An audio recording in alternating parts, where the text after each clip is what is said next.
5 cammini che, attraversando 3 regioni, portano al santuario della Madonna Bruna nella splendida valle di Canneto, ripercorrendo le antiche vie che ormai da tradizione millenaria portano migliaia di fedeli alla Madonna di Canneto. I lavori di mappatura del cammino di Canneto, inseriti nel progetto della CEI del Parco Culturale Ecclesiale, sono stati illustrati in conferenza stampa nella Curia Vescovile di Sora da Sua Eccellenza Monsignor Gerardo Antonazzo, dal professor Lucio Meglio, presidente della Fondazione del Cammino di Canneto, e dal presidente dell'Associazione Escursionistica Camminando in Gruppo Sandro Porretta. Un percorso che, oltre a far riflettere sull'importanza storico-religiosa del santuario della Madonna di Canneto e sul ruolo svolto nel tempo per la conservazione dei valori cristiani, permetterà di promuovere l'intero territorio ricco di tante bellezze. Parliamo del Parco Culturale Ecclesiale. Facciamo riferimento a questo progetto importante che la Conferenza Episcopale Italiana da qualche anno ha programmato e ha incentivato, e noi tra i primi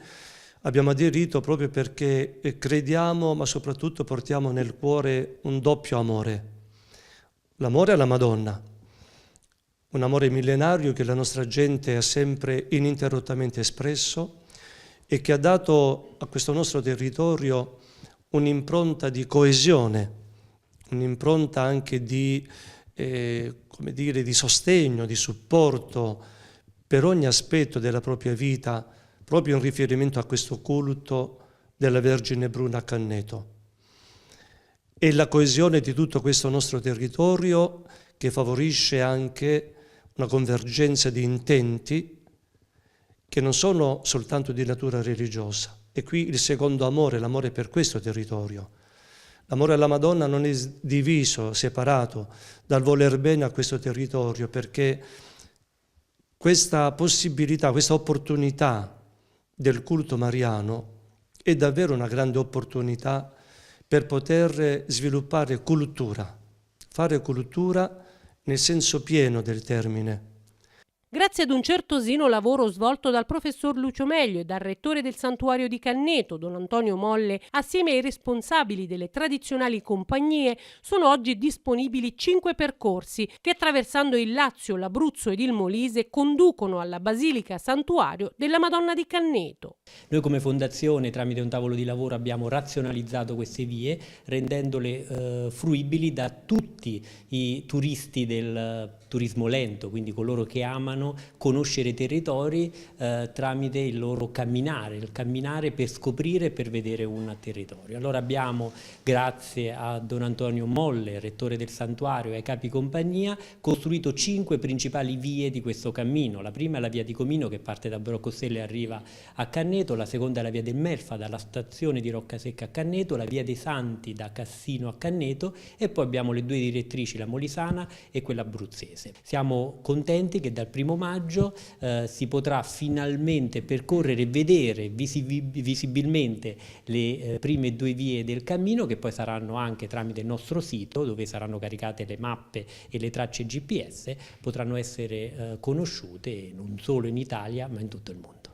Le prime 2 vie, la via di Comino e la via del Melfa, che saranno inaugurate il prossimo 1° maggio, sono state mappate e segnate grazie alla disponibilità dell'associazione Camminando in Gruppo. Abbiamo messo in campo le nostre modeste risorse sia per fare la tabella d'inizio, quella praticamente che si trova a Canneto, quindi il centro di raccordo di tutti e 5 i cammini, e per la tabellatura dello stesso, quindi raccogliendo soprattutto quelli che erano i percorsi storici delle compagnie che già percorrevano questi ambiti, prolungando alcuni bracci fino alle stazioni, come diceva il presidente della fondazione, per far usufruire a tutti i camminatori, pellegrini che vengono da fuori e che cercheremo di attirare in questo nostro territorio anche grazie all'azione promozionale del sito, su cui potranno scaricare le mappe, anche perché il 90% andranno o con le tracce GPS o anche col cartaceo, perché verrà fatta a fine tracciatura dei cammini un libretto, quindi una raccolta di quello che sono le mappe di tutti e 5 i cammini, e soprattutto verranno indicati anche tutti i luoghi diciamo di ospitalità, perché la cosa importante è quella di creare luoghi di ospitalità legati a questo cammino, sia luoghi di ospitalità che punti di interesse che possono essere visitati con piccole variazioni anche lungo il cammino.